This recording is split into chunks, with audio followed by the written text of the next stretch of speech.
Bonjour et merci donc, de nous rejoindre sur ce nouveau live sur les maisons hantées que nous ferons en compagnie de Lazari et de Quentin Fourreau. Nous avons décidé d'aborder le thème de la maison hantée tout simplement parce que c'est le thème déjà qui a été choisi pour notre première anthologie sur les maisons hantées que vous voyez ici, et auquel Quentin et moi-même avons participé en tant qu'auteurs. Et c'est évidemment pourquoi ce choix, puisque c'est vraiment le thème, je pense, du fantastique qui revient le plus souvent, enfin, auquel on pense, que ce soit dans la littérature attendez, que ce soit dans la littérature ou dans les films d'horreur, les jeux vidéo aussi. Donc on va un peu faire le tour de ce sujet qui est très porteur, qui inspire toujours énormément. D'ailleurs, souvent, enfin, on verra peut-être là d'ailleurs avec Lazari et Quentin, quand on écrit du fantastique et de l'horreur, enfin, qu'on est attiré par ce genre, c'est une thématique, enfin le lieu hanté et la maison hantée, c'est un peu souvent la première thématique de nouvelles, voire de romans que vont avoir énormément d'auteurs. Et aussi des auteurs pas forcément du genre, parce que la maison qui porte une histoire, c'est toujours, ou le lieu un peu étrange à découvrir, c'est quelque chose qui fonctionne aussi dans la littérature blanche. On voit avec beaucoup de thématiques de déménagement dans une maison qui va amener différents problèmes, on va découvrir le passé, etc. C'est vraiment, on va dire, c'est un classique de la littérature, du cinéma. Et pour cela aussi, ça peut être même difficile des fois d'être original et de se démarquer. Ça, on peut aussi en discuter à cause de tous les clichés vraiment associés au genre. D'ailleurs, on va commencer par toi, Lazari. Est-ce que, en tant qu'auteur, tu as déjà écrit quelque chose sur une maison hantée ou pas du tout?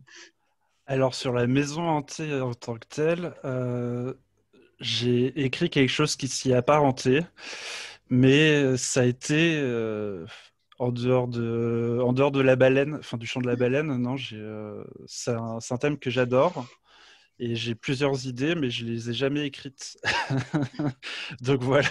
Mais c'est effectivement quelque chose. De toute façon, on a tous été inspirés par ne serait-ce que les films ou par Stephen King, mais ça on reviendra dessus aussi. Et même la symbolique de la forêt avec son esprit protecteur, ce genre de choses. C'est tellement loin, mais enfin, je veux dire, c'est tellement large, mais je pense qu'on fera effectivement le point aussi pour pas être trop dispersé dessus. Mais sinon, en dehors, enfin, le chant de la baleine, c'est un village entier qui est maudit Sur la par des baleine, qui est esprits des c'est en morts. japonais. Voilà, ouais. On la voit, mais de loin. Et sinon, il faudra attendre pour les prochaines fois. Je pense qu'on reviendra peut-être sur les nouvelles plus tard. Donc, Bien sûr. je laisse la parole. Et donc, toi, Quentin, c'est vrai que tu as plusieurs nouvelles qui portent un peu sur ce thème. Donc, c'est un thème qui t'a beaucoup inspiré dans tes débuts littéraires, je crois. La première nouvelle que j'ai écrite sur les maisons hantées, c'était celle qu'il y a eu dans l'anthologie d'avant Maison hantée, dans Il paraît que je suis fou. Oui, donc C'était dans Nouvelle l'histoire, Peau. oui voilà, dans Nouvelle Peau. Et c'était donc l'histoire d'un vagabond qui trouve refuge dans une école abandonnée. Il se trouve qu'elle est hantée. Ensuite, j'ai écrit Amphitryon pour Maison hantée, et par la suite, j'ai continué à écrire, notamment quand je suis devenu conteur, des adaptations de contes et de légendes bretonnes ou autres. Je me souviens que en partenariat avec Calvaire, on avait réécrit une nouvelle sur les lavandières de la nuit. Et par la suite, avec les Luciférines, toujours pour Nuit de Bretagne sur l'Ankou.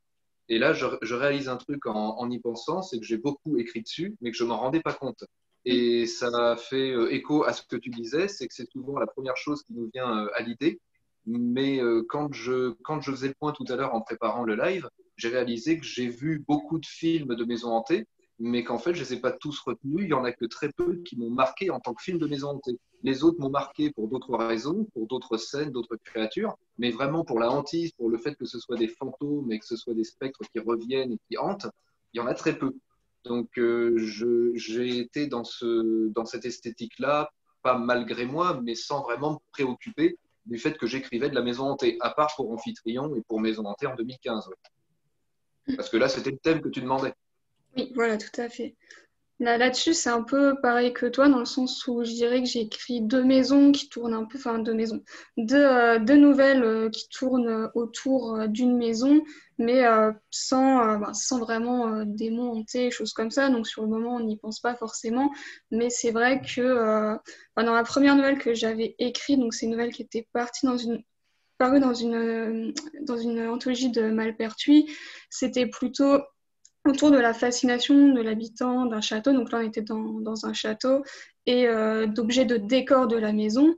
Donc objets de la décor qui potentiellement sont hantés. Donc il n'y a pas vraiment de fantômes, c'est plus on va dire un délire peut-être mental du personnage. Et dans celle que j'ai dans Maison hantée, on n'a pas de fantôme, mais c'est plutôt le passé qui hante de la maison. Et ça aussi, on peut en parler effectivement, puisque c'est souvent un peu ça qui fait un peu toute la fascination, c'est le côté s'approprier une maison qui n'est pas la nôtre, surtout quand il y a encore des traces des anciens habitants, ou pas savoir justement ce qui s'est passé dans cette maison.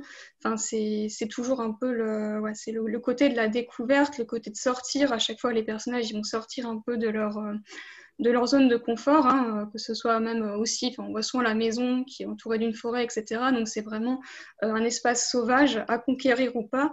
Donc parfois, c'est l'espace et quand on comprend le passé, quand on arrive à comprendre en fait la maison, ben, des fois ça finit par bien se passer. Et parfois, ça ne se passe pas bien du tout. Et là, on va être dans les films d'horreur en général où on ne se réconcilie pas du tout avec la maison et ses habitants qui sont profondément hostiles. Pour parler un petit peu du genre, justement, parce que c'est un genre en fait qui est très, très, très ancien.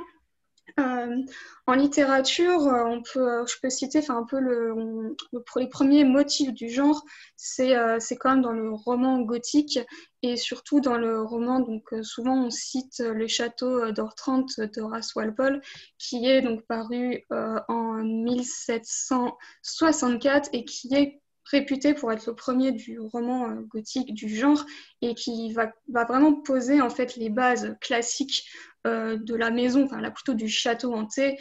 Et c'est vrai que quand on le lit, donc c'est un tout petit livre, on retrouve vraiment des choses qui ont été surexploitées ensuite, c'est-à-dire les murs qui saignent, les tableaux qui bougent, les armures hantées, tout ça. Enfin là, on va vraiment poser les bases, ce qui deviennent en fait des clichés complets de ce genre. Et ensuite, donc ça, on peut peut-être voir d'ailleurs avec Lazari, puisqu'on en a un petit peu parlé juste avant, on va avoir justement toute une vague donc, du roman gothique en Angleterre, puis en France, avec, on en avait parlé sur la Belle Époque, le spiritisme notamment. Oui, c'est en fait on le voit très bien dans les films. Je commence par ça quand même. C'est Oui. que très vite, dès qu'il y aura un fantôme dans une maison, la première chose qu'on va faire, ce sera inviter un médium pour discuter avec le fantôme. Sinon, tu connais tous les histoires où, comme Ouija par exemple, le film où justement on invoque un fantôme avec une Ouija et ça tourne mal. Le principe va être vraiment d'utiliser de plus en plus d'outils qui vont être inventés au moment du Second Empire ou de la Belle Époque. Par exemple, justement, Victor Hugo faisait partie des personnes les plus grandes consommatrices de spiritisme en France. Et il y a même aussi, je l'ai découvert là en faisant les recherches, le grand frère de celui qui inventera, enfin qui créera les éditions Flammarion était un grand spirit aussi en France. Et justement, c'est dans une réunion de spiritisme qu'il a rencontré Victor Hugo. Le principe était pour Victor Hugo de parler avec sa fille. Ça, je crois que vous en aviez parlé dans le live sur le spiritisme.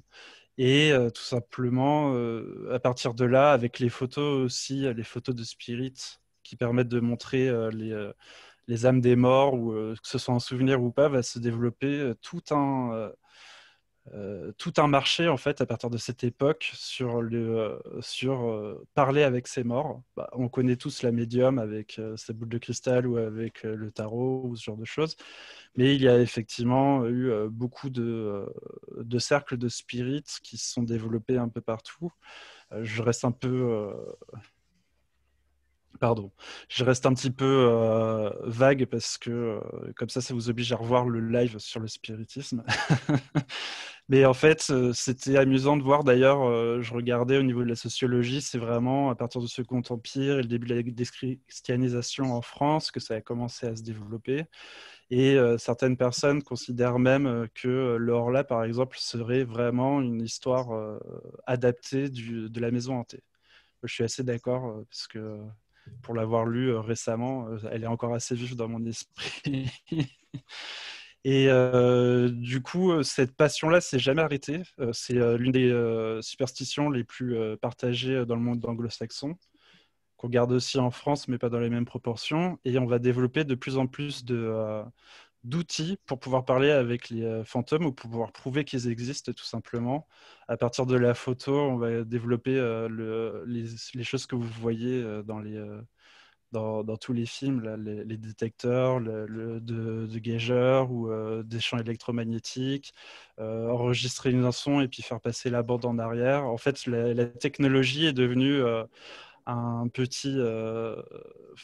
ça a permis de développer de plus en plus les rencontres avec les fantômes. Et après, il reste de savoir si on y croit ou pas. Justement, j'étais passionné, donc j'en ai discuté même avec des gens qui disent avoir discuté avec des fantômes chez eux, parmi mes amis notamment, que des expériences. Et puis après, ça permet aussi de parler du poltergeist, pas seulement de films, mais l'esprit frappeur qui a été étudié par plein de psychologues et de parapsychologues aussi, surtout évidemment de parapsychologues, à partir du début du siècle pour définir ce qu'était un esprit frappeur. J'ai découvert pour la petite histoire qu'il y avait, j'ai deux petites anecdotes, mais je ne sais pas si ce sera maintenant, mais sur justement les nouveaux outils de spiritisme. Mais Oui. comme une peluche de nounours qui permet de parler aux morts. Ah oui, d'accord. Mais c'est ça. Mais ah oui, d'ailleurs, justement, quand on a sorti, et encore aujourd'hui, l'anthologie Maison hantée, je pense que toi aussi, tu l'as constaté, Quentin, sur les salons. Beaucoup de gens veulent savoir si c'est inspiré de vraies maisons hantées. C'est toujours un thème les gens ont vraiment envie d'y croire, même si ça fait peur, mais il y a vraiment envie de croire que les maisons hantées peuvent exister et avoir envie toujours de preuves, même si on n'est plus au 19e siècle, on en avait un peu parlé aussi dans le live sur le spiritisme, de l'existence de maisons hantées, comme si des rumeurs dans un livre allaient donner des révélations incroyables. Je ne sais pas ce que tu en penses, Quentin, justement, de ça. Oui, oui, je me souviens que dans les salons, effectivement, il y avait une confusion. Les gens ne savaient plus si c'était une anthologie de nouvelles de fiction sur les maisons hantées ou si c'était un catalogue de maisons hantées, parce que ça existe aussi. Je me souviens que j'avais rencontré à Paris, c'était Jacques Sirgeant, qui est un spécialiste du vampire. Et quand je l'avais rencontré à Paris, c'était à l'époque où il écrivait un livre qui est sorti depuis, qui s'appelle Maisons et lieux hantés à Paris. Et il était embêté, il me disait, parce que son éditeur lui demandait de faire un bouquin entier sur les maisons hantées de Paris. Mais il n'y en avait pas beaucoup. Donc il lui a dit, je ne peux pas faire un bouquin sur 2 ou 3 maisons, donc on va étendre à lieux hantés. Mais il était embêté parce que le public attendait un catalogue de maisons hantées de Paris, alors qu'en fait, il y en a très peu. Mais effectivement, il y a toujours le fantasme de la maison réelle. Bon, ça, je crois aussi que ça fait beaucoup partie de toutes ces émissions sur le paranormal qu'il y a eu. Et le fait aussi que, tu disais tout à l'heure, il y a une fascination pour le passé. Pour moi, c'est plus qu'une fascination, c'est que c'est complètement imbriqué l'un dans l'autre. Il ne peut pas y avoir hantise s'il n'y a pas eu passé problématique. C'est parce qu'il y a eu un passé problématique qu'il y a une hantise qui dure jusqu'à ce que le passé soit réglé, qu'il y ait vengeance ou qu'il y ait d'autres moyens de régler le passé. Et comme c'est très quotidien, comme c'est quelque chose que tout le monde peut vivre, un drame familial, voilà, tout le monde peut avoir l'impression que son lieu, sa maison peut devenir une maison hantée parce qu'un grand-père est mort de manière bizarre ou parce qu'une grande-tante a eu un problème avec tel ou tel. Voilà. Comme c'est quelque chose qui est très commun et qu'on peut rattacher à tous nos passés à nous, toutes les maisons peuvent rapidement être hantées. Alors si tu ajoutes à ça de la tuyauterie qui fait du bruit, des variations de lumière, des choses comme ça, tu peux arriver, moi ça m'est arrivé plusieurs fois, d'avoir des doutes sur l'endroit où je dormais, quand je dormais chez des amis ou dans des endroits que je connaissais pas. parce que j'entendais des trucs qui étaient sans doute très explicables, mais qui sur le coup paraissaient complètement irréels. Donc comme il y a ce fantasme vient aussi d'une part, c'est parce que on avait un titre qui était très évocateur sur un catalogue, parce que le passé, c'est un passé qui peut être très commun et ça peut marcher pour tout le monde. Et quand on est dans certains endroits un peu inquiétants, on grossit beaucoup ce qu'on entend et ce qu'on voit. Donc ça crée du fantasme de fiction intérieure très puissant, je trouve.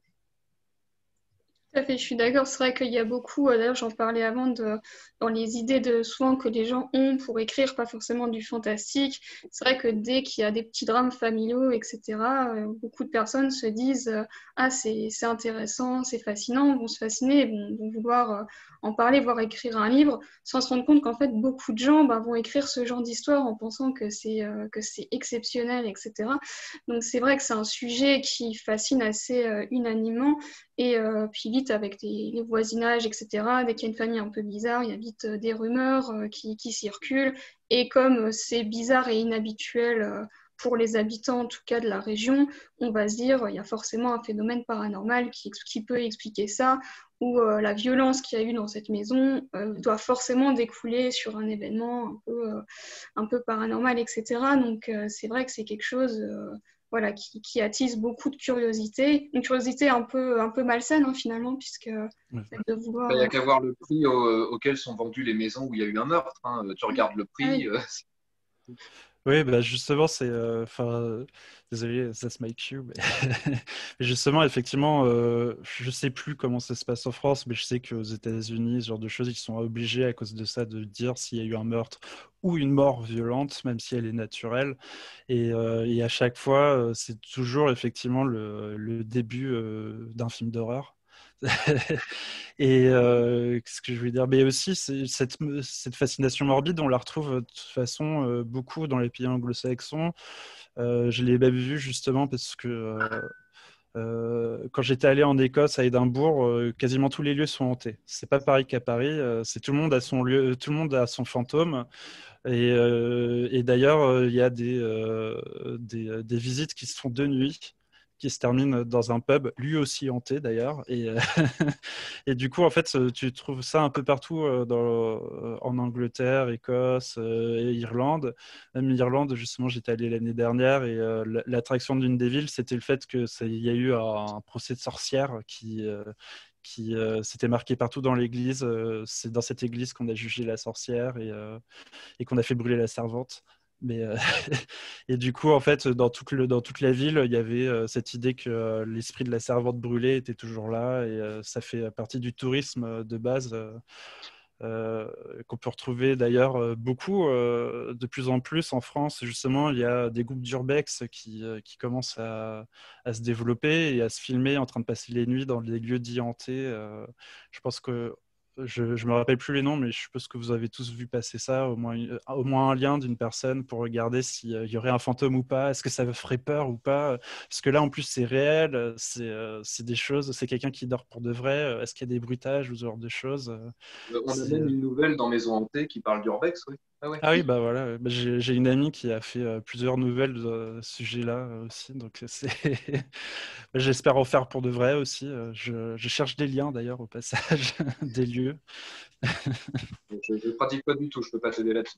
Bah oui, non, mais c'est dans les commentaires, n'hésitez pas. Oui, c'est vrai qu'il y a justement, il y a des nouveaux phénomènes sur la maison hantée. C'est vrai qu'à l'époque même de la publication de Maison hantée, donc on était en 2015, il y a eu des propositions justement de pratiques d'urbex qui va dévier en histoire d'horreur de maison hantée, puisque c'est un peu pareil, c'est l'exploration d'une maison qu'on ne connaît pas, et c'est toujours le côté de l'inconnu. Et je pense aussi, justement, quand on parle du passé, enfin des choses violentes qui sont arrivées, de passé irrésolu, je pense qu'il y a aussi vraiment un côté où on ne peut pas, enfin, on a difficulté à concevoir que quelque chose d'horrible ait pu arriver ou qu'une histoire, une grande histoire de famille, hein, je ne sais pas, enfin, des gens aient pu vivre dans un endroit et qu'il n'en reste absolument plus rien. Enfin, il y a aussi, je pense, cette angoisse-là et à la fois, je pense que ça angoisse, mais aussi ça rassure de se dire forcément des gens qui ont vécu ici, qu'ils aient vécu des drames ou des choses heureuses, ça devrait laisser des traces. Alors après, est-ce que ça en laisse ou pas? Là, ça relève du paranormal, de l'inconnu. Mais il y a une croyance générale où on veut quand même avoir presque cette preuve qu'on ne laisse pas rien derrière. Tu voulais dire quelque chose, Quentin, à ce sujet ou... Non, je remontais mon téléphone. D'accord, pas de souci. C'est vrai que pour la parapsychologie, la base, justement, pour avoir un fantôme, que ce soit un esprit fait peur ou pas, c'est tout simplement qu'il faut qu'il y ait eu extrêmement d'énergie négative qui se soit incorporée dans un objet ou ce genre de choses. C'est pour ça que souvent, on peut trouver que ce sera une possession du défunt et pas forcément l'endroit où il est mort, qui va être la base de la malédiction. Ou d'ailleurs dans Supernatural, pour tous les grands fans de Supernatural, c'est la première chose qu'ils cherchent dès qu'il y a un fantôme, c'est quel est l'objet sur lequel est accroché le fantôme. Et effectivement, là, je vois dans les commentaires la mémoire des murs, c'est exactement ça qui absorbe toutes les émotions négatives. Et suffirait que, par exemple, cette maison qui absorbe nos émotions négatives se soit placée sur un cimetière indien, par hasard, qu'on a profané pour construire une maison, et qu'en plus, il y avait, je ne sais pas, un docteur fou qui faisait des expériences. Là, je viens de vous dire je ne sais plus le nom du film, mais c'est un film, c'est ça. Comment? C'est Amityville, non, que tu nous as Non, décrit non, là. mais Amityville, c'est à peu près ça Version. aussi. Mais il y a le cimetière indien, il me semble que c'est pas dans toutes les versions. C'est dans la version, dans le premier film en tout cas, Ah ça oui, y oui, oui, est. c'est ça. Dans le remake aussi, il y est, mais avec de la torture dans les bas-fonds. Enfin, ils ont changé un peu Oui, le c'est truc ça. pour le rendre un peu plus. Oui, oui, oui, on voit le passé, les Indiens qui ont été torturés parce qu'ils étaient quand même toujours là, ce genre de choses. Et qu'on retrouve justement aussi dans American Horror Story, dans plein de saisons, on peut trouver des lieux hantés ou des maisons hantées. J'ai vu dans les commentaires justement, je voulais en parler pour Alexandra, qui ne peut pas être là parce que c'est sa référence principale, mais enfin c'est une de ses références préférées, pas principale. Mais c'est la maison qui va manger, et c'est pas forcément un fantôme en particulier, mais tous les morts dans la maison qui vont rajouter du pouvoir à cette maison, qu'on retrouve aussi dans Shining et dans Doctor Sleep. Et dans Et, une très bonne série française qui a été très peu connue, mais qui s'appelle Au-delà des murs ou Derrière les murs. Elle n'a pas effectivement, été connue du tout. J'avais emprunté le DVD comme ça, sans trop avoir d'espoir, et elle était terriblement bien. Je ah ouais, sais bah, plus, c'est Au-delà des murs, je crois. je regarderai parce que celle-là, je ne la connaissais pas effectivement, tu vois. Et C'est là, ça, c'est on est. vraiment, bon, on quitte la hantise, mais c'est la maison dévoratrice. Tu passes un mur que tu trouves derrière la tapisserie et tu te retrouves dans un énorme labyrinthe. C'est la même maison, mais peu importe où tu vas, tu peux pas sortir. Tu n'as que des pièces et des couloirs et des escaliers. Et c'est assez dingue. C'est une série qui m'a beaucoup surpris dans le bon sens du terme. Ouais, c'est un truc de la maison qui te piège. Bah, ça fait quand même, enfin, pour moi, ça fait quand même partie effectivement de la maison hantée, même si on est effectivement périphérique, comme tu le dis, mais c'est vraiment ce qui est agréable aussi, par exemple, là, justement, je me suis préparé à fond, j'ai regardé d'autres films que j'avais pas eu le temps de voir jusqu'alors, et Chambre 1408, qui est une adaptation d'une nouvelle de Stephen King, justement, c'est la pièce par laquelle il est piégé dans une chambre d'hôtel. Et dès qu'il essaye d'en sortir, il se retrouve à nouveau dans la pièce. Et la pièce même change en fonction de ses propres émotions pour le pousser à rester. Je n'irai pas plus loin parce que sinon ça va dévoiler la fin. Mais effectivement, c'est des choses qu'on voit très bien. La maison qui va dans Shining, justement, on a la photo avec les fantômes qui se rajoutent au fur et à mesure que quelqu'un va mourir. Et c'est une des choses qu'on voit. Enfin, c'est une des choses que je préfère d'ailleurs dans ce film-là, effectivement, la maison qui va te pousser à la folie, la maison qui te murmure, comme dans Amityville justement aussi, parce qu'Amityville, en fonction des versions, et c'est une histoire vraie aussi d'ailleurs pour le coup, l'enfant qui disait que la maison lui disait de tuer ses parents, ce qu'il a fait. Et, Et là, tu et dis on un retrouve mot beaucoup. qui est très très chouette, c'est folie, parce qu'on a de plus en plus de liens dans la fiction, j'ai l'impression, entre la hantise et la folie. Il y a une série Oui, que j'ai adorée, c'est The Hunting of Hill House, où tu as c'était 107 prévu, j'en parle. Ouais. Bah, parfait, très bien. Non, mais du coup, je te laisse l'honneur. C'est ta... C'est une série que vous trouverez sur Netflix, dans laquelle on alterne entre un passé. Donc on a, bon, pour faire simple, on a deux temporalités dans la série, l'enfance des personnages dans la maison et les enfants à l'âge adulte.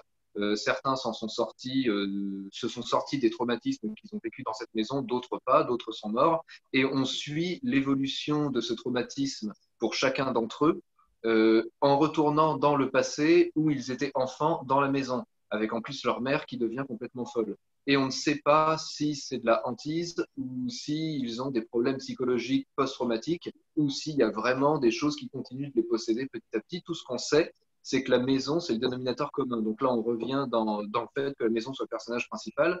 Tout à l'heure, tu parlais du Horla, et il y a quelque chose, moi, que j'avais lu qui va pas trop dans le sens de ce que tu disais, mais je sais pas du coup lequel est le vrai. C'est que le Horla, effectivement, ce serait une histoire relativement vraie, mais que ce serait en fait les hallucinations de Maupassant qu'avait la syphilis. Donc Oui. on a quand même un lien avec la folie, c'est-à-dire ça lui fait voir, non pas un revenant, parce qu'on est plus dans le vampire, dans le Horla, mais ça lui fait sentir que quelque chose d'autre est là, qui lui veut du mal et qui lui veut sa vitalité, là où l'autre a une mortalité. Et c'est super intéressant de lier tout ça à la folie. J'avais essayé de le faire dans Amphitryon en mêlant ça avec l'histoire. Mais pour moi, il y a toujours une ambiguïté, c'est là que c'est plus intéressant, entre la hantise et la folie. Est-ce que c'est moi qui l'imagine ou est-ce que c'est le lieu qui est hanté? Il y avait quelle Auvergne cet été et j'ai visité le musée des traditions populaires, le musée des traditions du folklore, entre guillemets. Et il y avait le propriétaire du musée qui était aussi le guide, qui nous racontait quelques histoires amusantes, des anecdotes. Il y a là-bas une créature qui s'appelle le drac. C'est une espèce Oui. de croque-mitaine, enfin, entre guillemets, qui devient un peu ce qu'il veut, il se transforme en tout ce qu'il veut, mais les gens du coin y croyaient beaucoup. Et il y a même une vieille dame un jour qui croise dans la rue le fils du docteur et qui lui dit ton père est quelqu'un de formidable, c'est vraiment quelqu'un dont on a la chance d'avoir la compagnie, il est merveilleux, je l'aime beaucoup. Et le gamin lui dit mais qu'est-ce qu'il vous a fait? Est-ce qu'il vous a sauvé la vie? Non, mais pendant des années, le drac était chez moi, il bougeait tout, il faisait tourner des meubles, il renversait tout. Ton père m'a donné des cachets, depuis, plus rien, il est parti. Donc c'est pour ça que je trouve que c'est plus efficace quand on double la hantise d'une ambiguïté de folie. Parce que ça donne tout de suite des choses qui sont beaucoup plus fantastiques, traditionnelles, mais qui ouvrent des horizons aussi dans notre temps. Oui, après, enfin, c'est d'une certaine manière. Enfin, je suis tout à fait d'accord avec toi. Là, j'avais revu, enfin, j'avais récupéré une anthologie des auteurs du siècle dernier sur les auteurs fantastiques français. Et effectivement, dès que tu regardais une nouvelle de Maupassant, c'était forcément une ambiguïté sur la folie. Et je pense vraiment que c'est l'une des bases de toute façon de l'écriture du fantastique. Oui, de toute façon, à partir du moment, enfin, quand on fait du fantastique vraiment traditionnel, on est obligé de mêler ça à la folie puisqu'on ne peut pas donner la réponse de est-ce que c'est réel ou pas. Donc, si on est dans une nouvelle fantastique classique, enfin, ou même dans une histoire fantastique classique, il n'y a jamais d'élément fantastique qui est avéré. Enfin, surnaturel plutôt qui est avéré. Et quand c'est avéré, donc dans l'anthologie d'ailleurs de Maison hantée, on a un peu des deux parfois, donc c'est de la nouvelle fantastique classique, on ne sait pas si le personnage est fou, s'invente des choses ou pas, ou parfois ben là on a vraiment, et là on peut aussi en venir aussi à cette thématique, comme vous avez dit, on a vraiment des vrais monstres, des vrais démons, des vraies menaces, et là dans ce cas on arrive dans l'horreur, hein, puisque la menace est réelle, elle est tangible, et elle peut vraiment tuer la personne sans qu'elle l'ait, on va dire, choisie, puisqu'après, si on est fou, on peut se tuer soi-même, mais là, c'est plus, on essaie vraiment d'échapper à une créature réelle qui nous veut du mal. Après, justement, c'est quelque chose, d'ailleurs, c'est un motif aussi sur lequel, justement, Quentin, tu revenais un peu aussi, donc tu parles de tradition. Et c'est vrai que c'est un thème, enfin la maison qui est censée être aussi un refuge en fait, qui peut être un ennemi. On le voit depuis même déjà dans les contes, dans plusieurs contes traditionnels, que ce soit Hansel et Gretel, Le Petit Poucet, on va avoir ça. Donc déjà, on est dans une forêt, donc une forêt qui est déjà hostile, hein, puisqu'on pourra revenir aussi sur les lieux hantés. Souvent, la maison hantée, elle est isolée, hein. Il y a toujours ce côté où on est isolé et où il y a pas genre, on peut pas aller sonner chez le voisin à côté. Enfin, sinon, ça marche un peu moins bien pour faire peur.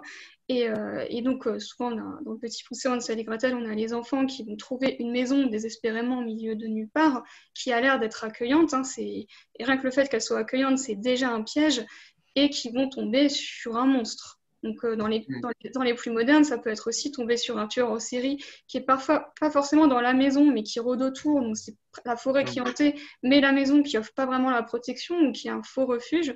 Donc, on a aussi beaucoup cette thématique. Ouais, bon.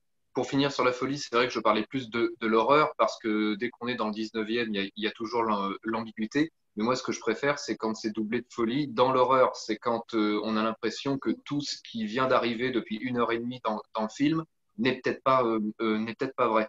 Et pour revenir sur les maisons, moi, je pense que c'est pas forcément le lieu qui fait la hantise ou la créature qui le hante, c'est l'atmosphère que ça donne. Tu peux avoir une maison isolée, très accueillante, à partir du moment où, comme tu dis, la menace arrive par l'ambiance et par la suggestion, c'est là qu'on va hanter. Une hantise, c'est toujours immatériel. Même si le monstre est tangible, c'est l'impression qu'on a de sa présence qui fait l'horreur ou qui fait la peur. Donc, quand j'ai écrit, par exemple, À faucher la lumière, la maison que j'ai isolée dans la forêt pour y mettre l'encou, il fallait que ce soit une ruine, mais il fallait surtout que l'ambiance de la ruine fasse qu'elle puisse être habitée. Parce que tu as d'autres ruines qui sont très bucoliques. Quand tu regardes les tableaux de Friedrich ou quand tu regardes d'autres tableaux allemands du 19e, tu as des ruines qui sont très belles et qui sont très accueillantes, qui sont plutôt un lieu de refuge. Mais pour les Dames Blanches et pour l'Ankou, il faut que ces ruines-là aient une couleur particulière et il faut que ces ruines-là aient une atmosphère, une ambiance. Donc pour moi, on n'écrit pas un bon texte de hantise quand on a un bon fantôme ou une bonne maison, mais quand on a une bonne ambiance. Je suis sûr que tu peux faire un texte sur sur des toilettes hantées. Si tu mets une super ambiance, ça fonctionnera du tonnerre. Et je crois Elles qu'on a eu existent au ça un Japon. peu dans. Oui, oui, oui. Là, c'est toi qui vas en parler parce que moi, le Japon, je ne Je me connais rien. rappelle plus le nom, mais On avait vu The mais Voice, The Ring, et c'est tout. Moi, donc ça, c'est toi qui dois en parler. non, non, mais je voulais surtout demander à Barbara si elle n'a pas eu dans les suggestions, enfin dans les participations pour l'anthologie japonaise, justement, ces toilettes hantées. Si, si, on a même un texte, celui de Joanne Vigneron, Oui, avec la Kaname, donc oui, oui, le oui. démon qui hante les toilettes, mais qu'on ne voit pas. Et c'est vrai que lui, donc dans Démon japonais, il joue vraiment là-dessus, hein. On ne sait pas. Là, on a vraiment une nouvelle fantastique classique pour le coup, qui est où on ne sait pas si la fille est folle et qu'elle tue ses amants dans la salle de bain ou si elle a vraiment un démon un peu bizarre qui se Mm. débarrasse des gens qui passent chez elle parce qu'en en fait on ne le voit pas. Enfin, il y a qu'elle qui le voit, elle dit le voir, mais on ne sait pas. Oui. Non, je pensais plus, il y en a un très spécifique et vraiment dans le principe de tout peut être un fantôme au Japon, qui est, enfin, qui s'apparente un peu aux légendes urbaines qu'on peut avoir dans les métropoles avec le crocodile qui pourrait ressortir de la cuvette pour t'attaquer. C'est effectivement deux souvenirs parce que j'avais pas prévu d'en parler de celui-là, mais en fait c'est un démon qui vient t'attaquer depuis la cuvette si tu n'as plus de PQ. Voilà, donc faites attention à vos toilettes maintenant. Mais c'est, je sais même plus pourquoi on parlait des toilettes. Parce que je disais qu'on pouvait faire un bon truc sur les toilettes s'il y avait une bonne ambiance. Mais Oui, c'était oui, juste. c'est Je ne ça, c'est savais pas ça. toute Oui. cette histoire de démon japonais. J'ignorais. Oui, non, mais c'est effectivement de toute façon, on en avait un peu plus parlé quand on avait parlé des démons japonais en eux-mêmes. C'est étant donné, il y a quand même le shintoïsme qui est à la base d'une religion animiste. Tout peut avoir une âme, tout peut avoir sa propre conscience, et du coup, on peut trouver des monstres de n'importe quoi, et ça se développe de plus en plus avec avec la société moderne et les nouvelles technologies. Et on dérive un peu parce que là, du coup, ça va devenir les objets hantés, mais on connaît tous The Ring, tout simplement, avec la cassette qu'on est obligé de faire, de passer, de faire une copie, de distribuer. Tu meurs pas si tu fais regarder la cassette, sinon il y a la grande méchante qui va venir sortir de l'écran de ta télé pour venir te manger.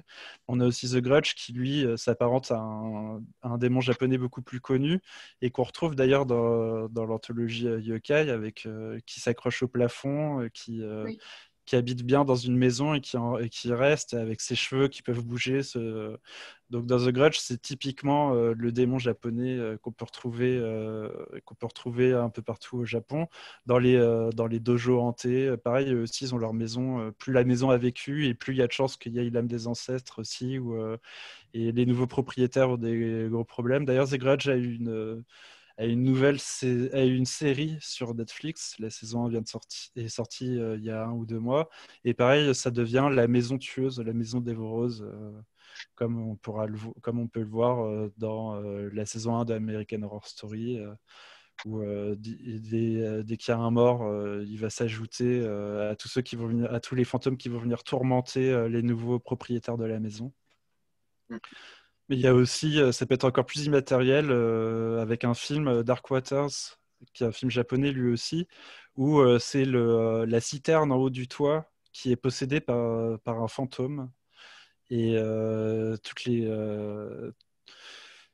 les habitants vont être attaqués par ce fantôme, surtout s'ils ont l'air d'enfants, parce que c'est. Non, en fait, désolé de la pause, c'était savoir si c'était un spoil ou pas, parce que j'ai un peu trop l'habitude d'en faire, donc j'essaye de me contrôler. Mais du coup, c'est un fantôme qui habite dans une citerne en haut d'un toit de Tokyo et qui attaque surtout les mères seules avec des enfants. Voilà. Du coup, c'est à partir de là, est-ce que c'est la maison qui est hantée ou est-ce que c'est une partie de la maison qui est hantée Ça permet de revenir justement sur quelque chose dont on avait parlé juste avant le live avec Quentin et Barbara. C'était quelle est la limite d'une maison ou d'un lieu hanté est-ce qu'on peut parler de hantise quand il y a un vampire, quand il y a un zombie ou ce genre de choses, ou quand on fait une invocation démoniaque, par exemple, comme dans Evil Dead. Bah, justement, enfin, le motif d'Evil Dead, justement, je pense qu'il s'apparente quand même à... Enfin, là, on est un peu dans le film d'horreur, où on peut avoir aussi des livres d'horreur dans ce genre, qui sont toujours, enfin, quand je disais notamment dans les contes, hein, on reprend un peu ce schéma-là, finalement, le fait d'aller dans un lieu isolé, d'aller dans une maison isolée, et c'est là où il va se passer des choses, parce qu'on maîtrise... Il y a un côté où on ne maîtrise pas l'environnement, je pense, dans tous les cas, enfin, dans les lieux hantés, c'est toujours ce côté-là, si on ne maîtrise pas l'environnement, soit on ne maîtrise pas soit le passé, hein, dans le cas de la maison, des fois d'un lieu aussi, hein, quand il y a par exemple les histoires de cimetières, etc. On ne sait pas qu'il y a eu des rituels ou des choses qui ont eu lieu, donc on arrive sur l'inconnu, ou juste on ne maîtrise pas le terrain. Et c'est toujours l'idée de, un peu... je pense le côté ou le fait d'aller dans l'inconnu, hein, même le fait on voit dans les villes de partir en vacances, en voyage, et ben, on prend finalement un risque parce qu'on sort de sa zone de confort, de ce qu'on connaît. Donc et ça, on va le voir dans énormément de films d'horreur. Hein. C'est vraiment la base, on va dire, des classiques de films d'horreur souvent. Et puis ça dépend de ce qu'on appelle hanté. J'ai pas regardé la définition dans le dictionnaire avant. J'aurais dû, parce que c'est comme ça qu'on m'a appris à bosser à la fac et je le fais plus depuis que j'y suis plus. Mais c'est la base quand on veut parler d'un sujet, c'est de connaître la définition, mais je la connais pas. Surtout que nous, comme on est auteur, comme on écrit de la fiction, la définition, on n'en a peut-être pas besoin tout de suite, puisque nous, notre but, c'est d'extrapoler sur la fiction et d'inventer de nouvelles définitions. Donc, si Surtout on sur un sujet considère aussi vaste. bah c'est ça, c'est que si on considère qu'un lieu hanté, c'est un lieu où il demeure la présence d'un défunt, ou est-ce que c'est une malédiction? Parce que la malédiction, elle répond aux mêmes engrenages que la hantise. C'est un passé problématique qui demeure jusqu'à ce qu'on brise le problème du passé pour retrouver une norme. Donc une malédiction ou une hantise dans le dico, c'est pas la même chose, mais nous, on peut peut-être les mêler pour trouver quelque chose. Un monstre, c'est pas un fantôme. Un fantôme, c'est une âme qui revient, c'est une présence perpétuelle d'un être qui était vivant. Par contre, le monstre, il est tangible, c'est pas quelque chose d'humain, c'est quelque chose qui vient, qui vient d'une autre nature. Pour le vampire, c'est un humain qui a été contrefait, qui a été contaminé par une malédiction. Donc là, on est déjà en train de mélanger tout ça. Donc c'est tellement vaste qu'en fait, dès qu'on a, je pense, une perpétuité d'un problème dans un endroit, on est dans la hantise. Que ce soit de la malédiction, que ce soit de l'habitation par un monstre, ou que ce soit, comme on a d'autres exemples dans Maison hantée, que ce soit la maison qui soit elle-même un personnage dévorant. Oui. Bah, d'ailleurs, quand tu parlais de la définition, le mot hanté, moi, je l'ai accepté en tout cas, j'ai accepté dans Maison hantée d'une définition assez large, justement, pour avoir un panel aussi de comment est exploité un peu ce genre dans l'horreur, hein, puisque on a eu d'abord effectivement les fantômes, puis ça a dévié, hein, avec le cinéma d'horreur. On a eu toujours le motif de la maison ou du lieu inconnu, et puis autre chose que des manifestations forcément paranormales ou intangibles. Et l'idée d'hanter un lieu, c'est vraiment d'apparaître dans un lieu et souvent de manière indésirable. Donc là-dessus, on peut aller justement sur différentes manifestations, même si on s'écarte un peu de l'idée traditionnelle. On dit d'ailleurs, dans notre acceptation, on dit de quelqu'un qui est un peu trop souvent dans un endroit qu'il hante l'endroit, quoi, tellement il est là et pas des fois toujours désiré. Enfin, c'est pas forcément Oui. positif. À la Restauration, on disait que tous les aristocrates qui sont revenus dans leur château hantaient les lieux aussi. J'ai découvert ça aussi il n'y a pas longtemps. Donc c'est un Je trouvais peu ça beau. quelqu'un qui veut pas partir. Voilà, Tu quoi. dis que c'est des acceptations traditionnelles, mais on a peut-être envie de sortir du traditionnel, Voilà. parce que comme tu dis, les armures qui marchent toutes seules et les objets qui tremblent, peut-être qu'on n'en a plus envie, et peut-être qu'on a envie d'autres formes de hantise, peut-être qu'on a envie d'aller dans d'autres manifestations des spectres et des fantômes. Donc c'est peut-être pas plus mal que la définition s'élargisse au maximum. Oui, Oui, oui, c'est pas... Non, mais vas-y. non, Oui, vas-y, moi, je continue. Du coup, Je je te sais laisse. plus. Donc, c'était... Non, mais je sais plus. Vas-y. Je disais que oui, j'étais d'accord sur le fait qu'il y avait du renouvellement de genre, c'est-à-dire, je pense aussi, avec quand on voit, donc au début, on a eu justement le roman gothique avec les apparitions un peu intangibles comme ça, mais qui sont pas forcément dangereuses, hein, et puis avec le fantastique, où c'est pareil, c'est pas forcément dangereux puisqu'on est plus dans le doute avec la folie.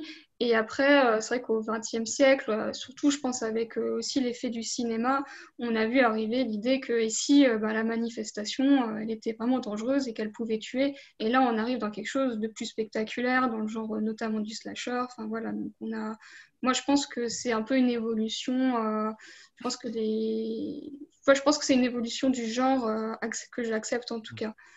Bah, toutes les manifestations fantastiques sont des évolutions sociales. J'ai vu avec le vampire, quand il s'adapte à travers les décennies à la société dans laquelle il est, je pense que pour la hantise des lieux, on va avoir pareil. C'est-à-dire qu'avec les problématiques sociales qu'on va avoir, on va avoir des nouvelles façons ou des nouveaux lieux à hanter ou des nouvelles façons de hanter les lieux. J'ai pas vu de film comme ça, mais je pense que ça existe, des fantômes numériques. Je pense qu'il y a Oui. bien quelque part des ordinateurs possédés ou hantés ou des choses comme ça. Donc, Oui, on il a y a la salle de vraiment. chat, le jeu vidéo. Il y a, oui, D'accord. oui, il y en a un assez récent où c'est une fille qui a subi du cyberharcèlement, qui s'est suicidée et elle vient se venger une fois morte. D'accord. À partir de la webcam à partir de la webcam de ces bullies, de ces agresseurs. Hmm. Et puis il y a même aussi le Slenderman qu'on connaît tous. Pareil, tout commence d'un jeu vidéo et après, justement, ils en ont fait un film à cause de ça parce que la légende urbaine voulait que quand on jouait aux jeux vidéo et qu'on se faisait choper par le Slenderman, il pouvait venir nous attaquer dans la nuit, nous récupérer dans la nuit. Et lui, pour le coup, c'est un peu plus le croque-mitaine d'une certaine manière. Mais effectivement, le fantôme inspire et le problème, c'est qu'il y a eu besoin de la surenchère aussi, notamment avec les produits de consommation et l'apparition des films de genre très tôt finalement, mais après, il a fallu se battre pour sortir son épingle du jeu. Ça fait partie presque tous les grands cinéastes aujourd'hui ont fait leur film d'horreur aussi d'ailleurs. Il suffit de voir justement Spielberg et Poltergeist. Et je préfère quand même Raimi, mais mais c'est quelque chose qui a fait que effectivement, par exemple, on peut avoir Sinister où pareil, ce sera des cassettes audio qui sont hantées, où on peut avoir Insidious, qui est l'un des derniers grands succès du film d'horreur, où en fait finalement c'est pas la maison, on croit que c'est la maison qui est hantée, mais finalement c'est le garçon qui est hanté. Ça va être justement une chose qui est devenue un poncif. D'ailleurs, c'est pour ça que c'est dur de casser des codes d'un genre qui passe son temps à casser des codes et à trouver quelque chose qui va sortir de l'ordinaire. C'est que justement tout le monde a essayé à cette petite sauce et on retrouve de plus en plus que ça va être la personne qui va être possédée ou à partir du moment qu'elle aura communiqué avec la Ouija notamment. C'est pour ça, je vous le dis, ne pratiquez pas le spiritisme. Ne pratiquez pas le spiritisme. Parce que c'est à partir de là que vous allez être hanté et possédé. Et donc, c'est à partir de là que les ennuis commencent, quoi. C'est vrai qu'on a ce côté-là. Je pense aussi au film Hellraiser aussi, où c'est pas la maison vraiment qui est hantée, mais c'est plus parce qu'il y a donc quelqu'un qui a lancé un rituel qu'il n'aurait pas dû dans la maison. Et du Tu coup, parles du petit cube, hein, on est d'accord le cube, c'est voilà, ça. Oui, le oui, petit cube. le cube d'Hellraiser, ouais. Du coup, la maison, effectivement, est habitée, mais est habitée par ce personnage qui essaye de se Pinhead. sauver. Voilà, Oui. Enfin non, lui, il essaye de se sauver et c'est lui qui Oui. va détruire les autres puisqu'il essaye d'échapper à l'univers parallèle dans lequel il est entré. Oui. Mais voilà, il n'y a pas de fantôme à la base dans la maison, c'est une Non, maison non, tout à fait c'est normale. des démons qui, d'une certaine manière, ont sans doute inspiré Berserk, sur le manga Berserk, sur certains personnages. Mais effectivement, c'est un artefact démoniaque qui fait rentrer les personnes qui finissent le puzzle dans un niveau de l'enfer dans lequel ils sont torturés pour l'éternité. Et justement, vu qu'on parlait d'essayer de sortir des carcans du genre, alors si je me rappelle bien, c'est le 4 qui se passe dans l'espace de Hellraiser. Et après, ils Dans sont un vaisseau partis un peu spatial. dans tous les sens. Oui, c'est ça. Depuis tout à l'heure, on se demande comment casser les codes, hein, c'est vrai, mais faut pas oublier que ces choses-là ont codé et ont réglé la vie des gens pendant pas mal de temps. Quand je lis des contes traditionnels sur les fantômes et sur les revenants, c'est des choses qui étaient crues, c'est des choses qui étaient solidement ancrées et les gens vivaient au rythme de ça. En Bretagne, on a les intersignes, par exemple. C'est souvent des contes de mort en mer. Donc vous avez un mari qui est parti en mer, on ne sait pas quand il va revenir, mais un soir, sa femme entend qu'il s'assoit à côté du berceau de son fils. Quand elle ouvre la porte, il est là, mais il disparaît. Et le lendemain, on apprend que son bateau a sombré à l'heure même où il était à côté de son fils dans le berceau. Et c'est plein de petites anecdotes qu'on a comme ça. Les prêtres avaient des formules pour conjurer les revenants. Généralement, dès que tu as un fantôme en Bretagne, c'est qu'il n'a pas on n'a pas dit la messe pour sa mort, et partout en France aussi, je Très suppose. souvent, ouais. Oui, non, mais effectivement, j'allais en parler aussi, mais effectivement, ce que j'ai découvert d'ailleurs, c'est que les rituels chrétiens, enfin en tout cas catholiques, pardon, les rituels catholiques pour bénir et purifier les maisons sont assez récents et une bonne partie d'entre eux ont été faits justement au moment ou en tout cas avaient disparu plutôt, mais ils sont revenus au moment, pareil, de la déchristianisation de la France et du fait que les gens ne faisaient plus dire la messe à la mort d'un de leurs proches et que du coup, on s'est dit que du coup, le fantôme, il était toujours là à attendre parce qu'il pouvait même pas aller dans les limbes ou le pauvre, quoi. Et en fait, il y a eu un retour aussi justement des prières de bénédiction, des petits paquets de sel qu'on va mettre dans les camps cardinaux de chaque pièce, avec l'eau bénite qu'on va asperger, ce genre de choses, qui est quelque chose quand même effectivement qui a été fait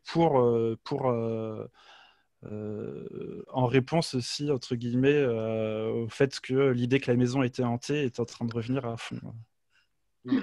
Mais d'ailleurs, justement, je voulais préciser aussi ça, au-delà de l'idée de casser les codes du genre, c'est aussi que pour faire peur, on n'a plus les mêmes sensibilités non plus. Et je pense que justement, l'idée de maisons hantées par des fantômes et des choses comme ça faisait peur à une époque où on était encore plus dans la croyance, hein, donc en Angleterre au XVIIIe siècle, puis après, ça s'est étendu au XIXe siècle, donc c'est toujours l'idée de l'apparition, même si l'apparition est intangible, ça fait peur, le surnaturel fait peur. Je pense qu'après, ben, aussi, au-delà de l'arrivée du cinéma, on est dans une époque où on croit plus trop à ça. Enfin, on aime bien quand même lire des histoires là-dessus, mais je pense pas que ça fasse vraiment peur. C'est plus de la curiosité. Et du coup, pour que ça fasse peur, ben, il faut que la menace, elle soit vraiment réelle aujourd'hui, parce que sinon, Oui. voilà, on va. C'est Ouais, d'ailleurs pour après, ça que les cas Warren marchent autant d'ailleurs.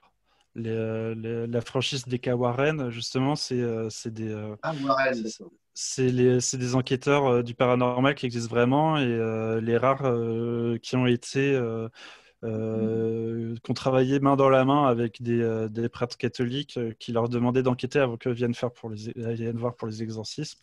Et du coup, ils ont écrit toutes leurs histoires et là, c'est une manne incroyable pour Hollywood parce que en plus, c'est des histoires vraies.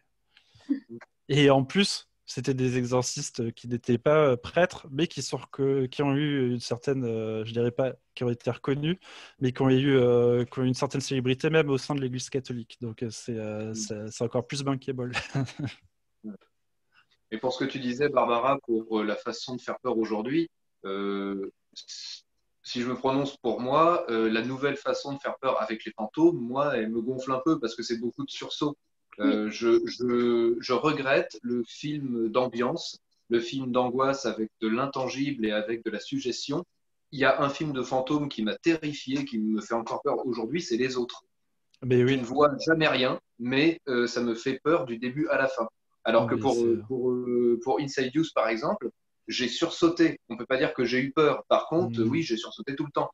Mais ça me gonfle un petit peu qu'on ne fasse plus que confiance à nos sursauts plutôt qu'à nos capacités à aller chercher à l'intérieur de nous des peurs qui viennent lentement. Et c'est pour ça que j'ai aimé Hill House, c'est parce que ça m'a rappelé des moments comme ça. Il y a des moments dans Hill House où tu n'as pas de sursaut, mais où tu as une tension constante. L'épisode qui est en plan séquence dans le funérarium, il est génial parce que tu ne vois presque rien avant la fin. Mais tu as la tension familiale qui monte et qui monte et qui monte, et c'est ce que j'ai ressenti aussi dans les autres. Donc aujourd'hui, c'est vrai que la façon de faire peur, elle a changé avec le cinéma, puis les moyens, puis voilà. Par contre, je pense qu'avec l'atmosphère, comme je disais tout à l'heure, on peut faire des choses excellentes euh, à partir du moment où on arrête de vouloir absolument faire sursauter dès qu'une porte grince. Hmm. C'est d'ailleurs pour ça qu'il y a eu le grand revival des caméras embarquées dans les films d'horreur. Justement, tu parlais de Paranormal Activity au début, mais tu le vois, c'est Blair Witch qui a lancé, on va dire, entre guillemets, le style. Et Faire Blair Blair Witch, Witch, ça marche quand même, Blair Witch. Puis il y a Rec aussi, mais Rec, là, par contre, on passe dans le zombie. Mais c'est effectivement. D'ailleurs, le niveau au-dessus, ça a été effectivement de faire des films de faux urbex ou de fausses enquêtes par des parapsychologues ou parascientifiques qui viennent dans des maisons hantées. Et en fait, c'est un flash, une ambiance. Un objet qui va bouger tout seul. Ça va être vraiment sur le petit détail pendant les trois quarts du film jusqu'à ce qu'il y ait le crescendo final. C'est effectivement là où, comme tu dis, c'est l'atmosphère qui compte vraiment. Sinon aussi, moi, ce qui marche beaucoup pour moi, c'est les effets spéciaux un peu ratés, comme dans Lucio Fulci, où justement j'ai vu la maison près du cimetière où c'est exactement ça. Il est génial celui-ci, ouais. C'est un de mes préférés. Avec la maison Ouais, des données, il est vraiment ouais, génial. ouais, bah, clairement. Ouais. Et tu retrouves aussi Inferno qui est. Alors, si Aaron, si tu nous entends toujours, Inferno, c'est mon préféré de la trilogie. Et où justement, tout commence par une maison qui a l'air hantée par quelque chose qui est peut-être dans les cryptes ou dans la serre ou quelque part, mais en tout cas, tu as les bons vieux tuyaux qui bougent, le thermostat qui change continuellement, et c'est effectivement par toute la scénographie et la colorimétrie Dario Argento que tu vas entrer dans l'ambiance, dans cette ambiance de panique palpable et de hantise. Après, c'est vrai que ça dépend. Enfin, je pense qu'on a un peu les deux genres qui communiquent. Enfin, les films, en tout cas, sur les, on va dire, maisons et lieux hantés. C'est vrai que mais ça dépend vraiment après des sensibilités des gens. Enfin, comme toi, tu dis, Quentin, t'aimes pas les films qui font sursauter. Mais d'un autre côté, non, non, je sais, mais d'un autre côté, il y a des personnes, par exemple, qui vont dire ah, ce film, il faisait même pas peur, j'ai pas sursauté une fois. Enfin, c'est vrai, ça dépend vraiment. Voilà, je pense qu'il y en a un, c'est plus la peur de la hantise. Les autres, ils vont jouer aussi sur la peur d'être traqué, de vraiment mourir littéralement. Ça Et dépend parenthèse, vraiment. ça, je l'ai vu beaucoup chez les gamins, ça. Quand je fais des contes d'horreur pour enfants, enfin pour enfants, pour ados, il y en a beaucoup qui me disent ça fait même pas peur. C'était étrange, mais ça n'a pas fait peur. Et je leur ai dit pourquoi? Ah bah, j'ai pas sursauté. J'ai jamais sursauté, donc ça fait pas peur. Et ils ont quand même senti qu'ils étaient inquiets, mais pour eux, ça fait peur si tu sursautes. Tout ce qui est inquiétude, angoisse, c'est pas de la peur pour eux, c'est autre chose. Ils le saisissent pas. Après, je fais une généralité parce que c'est ce que j'ai vu dans mon expérience. Mais à chaque fois, ça loupe jamais. Ah bah j'ai pas eu peur. T'as été inquiet? Ah oui, carrément, ouais, oui, mais j'ai pas eu peur. Parce que Oui, j'ai pas pareil. sursaut. Il y en a, ça va être le gore qui va faire. Il y en a, ça va être le suspense, justement. Ou le fait, quand c'est vraiment bien fait, qu'il n'y ait rien, mais que tout soit étrange. Ces films-là aussi, j'essaye de me rappeler justement l'un des derniers du genre que j'avais vu avec Crimson Peaks, par exemple, de Guillermo del Toro. Effectivement, quand on parle de gothique, enfin de gothisme et d'épouvante, je trouvais ça bête de rater l'occasion de parler de Guillermo del Toro, notamment de l'orphelinat. Et puis quand on C'est parlait de chouette. la folie, on aura le labyrinthe de Pan, mais effectivement, l'orphelinat, c'était vraiment une ambiance, ou même Chris Peaks, c'était vraiment toute l'ambiance autour, euh, plus que la révélation finale qui faisait quoi que ce soit, puisque, enfin, moi, personnellement, en tout cas, la révélation finale, pas tant plus que ça dans Crimson Peaks, mais c'est un film quand même que j'adore à cause de tout, toute cette tension qu'il y a entre le fait, est-ce que c'était inventé, est-ce qu'il se fait piéger, est-ce qu'il se passe vraiment quelque chose, ou est-ce qu'ils sont tous fous et que c'est des espèces d'hallucinations collectives. C'est ça qu'on a envie d'avoir aussi, quoi, personnellement en tout cas. Alors, on va doucement fermer un petit peu donc, ce live, hein, puisque ça fait maintenant 1 heure qu'on discute. Hein, c'est passé très vite, je vous remercie, c'était passionnant. Et donc voilà, vous avez on est 3 auteurs sur ce live qui avons écrit, on va dire, des nouvelles un peu sur un peu des maisons ou lieux hantés pour Lazari, puisque toi, donc on en a parlé rapidement, mais donc c'est plutôt le village hanté sur une île. Hein, donc là, on est encore, on n'en a pas trop abordé, mais le côté isolé. Et là, toi, on peut d'ailleurs en parler rapidement. C'est un fantôme du coup d'animal. Oui, Ça oui. aussi, on a des fois aussi, hein, on avait parlé du chat noir, hein, notamment dans d'Edgar Poe, où on a aussi hanté par un animal. Désolée, je dois bouger parce que j'ai plus de batterie. Donc, voilà. Je t'invite à en parler. Oui, non, c'était effectivement le chant de la baleine, du coup, qu'on peut retrouver dans les démons japonais. C'est l'histoire d'un village entier. Donc, j'avais choisi en plus un contexte un peu difficile. C'est un village de pêcheurs en Sakhaline, donc en région partagée entre les Japonais et les Russes.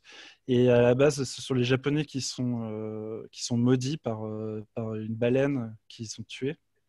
Vu que les Japonais pratiquent la chasse à la baleine, comme vous le savez. Et finalement, cette malédiction qui pourrit les récoltes et qui empêche les villageois de faire autre chose finalement que de la chasse à la baleine, se répand à tous ceux, même aux Russes, qui décident de participer au braconnage. Et j'ai peur de trop en dire à chaque fois, mais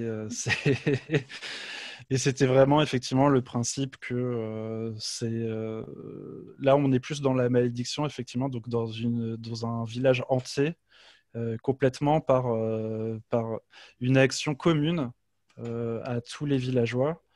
et qui va faire autant leur prospérité que leur malheur. Merci. Donc ça, c'est une nouvelle que vous pouvez retrouver dans l'anthologie Démons japonais.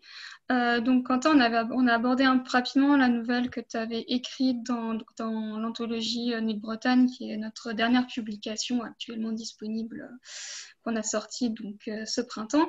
Et pour parler un peu plus de ta nouvelle, donc Amphitryon, qui elle est dans l'anthologie vraiment de la thématique maison hantée, toi tu t'étais approprié plus spécifiquement comment le thème là de la maison hantée à ce moment. Alors, ce que j'avais essayé de faire alors déjà, Amphitryon, c'est un peu collector parce que c'est d'un style que je pratique plus du tout. C'était en 2015, donc c'était à l'époque où je terminais mon mémoire sur les transgressions sexuelles chez les vampires dans la littérature et le cinéma à la fin du XXe. Donc, j'avais beaucoup lu de splatterpunk parce que dans mon corpus, il y avait Poppy Z. Bright. Donc, j'en avais beaucoup lu et ça m'avait influencé pour écrire. Et quand le projet de Maison Hantée a été mis en place, je baignais là-dedans. Aujourd'hui que je suis passé sur d'autres esthétiques et que je travaille en tant que conteur professionnel tous les jours, cette esthétique-là, elle est plus lointaine. Je continue d'en lire, mais j'ai plus la même énergie pour écrire ces choses-là. J'écris avec d'autres esthétiques, d'autres enjeux. Donc, pour Amphitryon, c'est un peu collector. Hein. C'est quelque chose que je pratiquerai plus avant un certain temps au moins, je pense. Et donc, c'est l'histoire d'une jeune marginale qui se fait appeler Aubépine et qui est séropositive. Et elle est persuadée que l'homme qui l'a contaminée l'a fait sciemment. Donc, elle décide de le chercher et la dernière trace qu'elle ait de lui, c'est dans un squat en Normandie, au milieu de rien, au milieu de la campagne. En arrivant là-bas, elle ne trouve personne, mais il est tard, elle décide d'y passer la nuit et elle réalise dans ses rêves que la maison est traumatisée par son passé, notamment par le passé pendant l'occupation. C'était un des QG des Allemands. Et les Allemands avaient un contrat avec le clergé local. Et je n'en dis pas plus, donc, puisque on peut aussi redécouvrir cette nouvelle-là dans l'anthologie qui est toujours sur le catalogue. C'était une nouvelle que j'avais voulu assez violente, mais tout en étant très spirituelle, parce qu'à l'époque, je venais aussi de découvrir Bernanos, et ça m'a complètement bouleversé. Et encore aujourd'hui, je relis très régulièrement Sous le soleil de Satan. Je crois que je le lis 2 ou 3 fois par an, tellement il me transporte. Et j'étais entre la spiritualité totale de Bernanos, ce grand mouvement transcendant pour expliquer le surnaturel naturel, comme on a dit de lui, et la violence de Poppy Bright. Donc j'étais entre les deux, et d'ailleurs je me souviens que Florian Soulas avait fait une vidéo chronique sur Maison Hantée, et ma nouvelle, Amphitryon, c'était celle qu'elle avait eu le plus de mal à finir, non pas parce qu'elle aimait pas, mais parce que c'était d'une violence qui l'avait marqué énormément. Et d'autres m'ont dit aussi par la suite que ma nouvelle était quand même un petit peu solide. Donc je sais pas trop si je referai ça par la suite. En tout cas, j'ai plus les mêmes énergies pour écrire ça aujourd'hui. Mais voilà, c'était pour la présenter, à peu près. Et d'où elle sort, pourquoi est-ce qu'elle a eu cette teinte-là, et qu'elle fait partie d'une... Ah oui, j'ai voulu aussi m'inspirer de la hantise historique sur ce coup-là. J'avais pas envie d'inventer tout un drame familial, j'avais pas envie d'aller dans des choses que d'autres avaient fait mieux que moi, comme le chien fantôme, des choses comme ça. Là, j'avais envie de partir sur l'histoire avec un grand H, et comment un individu qui n'a rien à voir avec ça se retrouve malgré lui dans les grands enjeux historiques qui traumatisent tout un passé, notamment le passé d'un lieu. Voilà. Merci. J'ai dit ça d'une traite, je suis un peu essoufflé. Non, mais c'est très bien.